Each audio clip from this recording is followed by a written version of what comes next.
Carrot halwa ఎలా చేసుకోవాలో ఒకసారి చూద్దాం.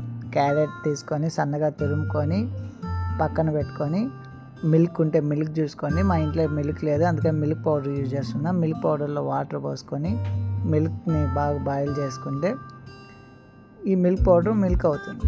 అయిన తర్వాత ఈ క్యారెట్ తురిమిందంతా పక్కన పెట్టుకొనేసి, నేను కొత్తగా ట్రై చేస్తున్నా, మీకు ఇది నచ్చితే బాగా చూడండి ఒకసారి. మీకు ఇది నచ్చుతుందని అనుకుంటున్నా. మిల్క్ కాగిన తర్వాత మిల్క్ని ఒక బౌల్లో తీసుకొని ఈ క్యారెట్ తురిమిందంతా ఆ బౌల్లో వేసుకొని ఆ మిల్క్తో పాటు బాయిల్ చేసుకొని, సేమ్ మనం సేమియా చేసినట్టే అలాగ బాయిల్ చేసుకొని, దానిలోనే జీడిపప్పు, ఎలాచి, ఘీ వీటిని బాగా ఫ్రై చేసుకొని పక్కన పెట్టుకున్నా. ఆ వీడియో స్కిప్ అయిపోయింది అందుకని మీకు చూపించలేకపోయా.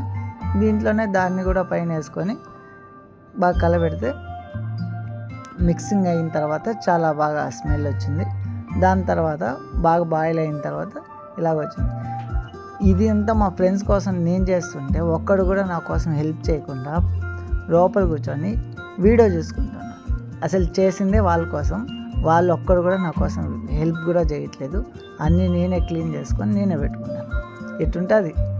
కానీ మనకెవరు హెల్ప్ చేయరు, పర్లేదు, వాళ్ళ కోసమే మనం చేయాలి కాబట్టి ఫైనలీ చేశాను. చాలా బాగా వచ్చింది. తిన్నోళ్ళంతా సూపర్ అన్నారు.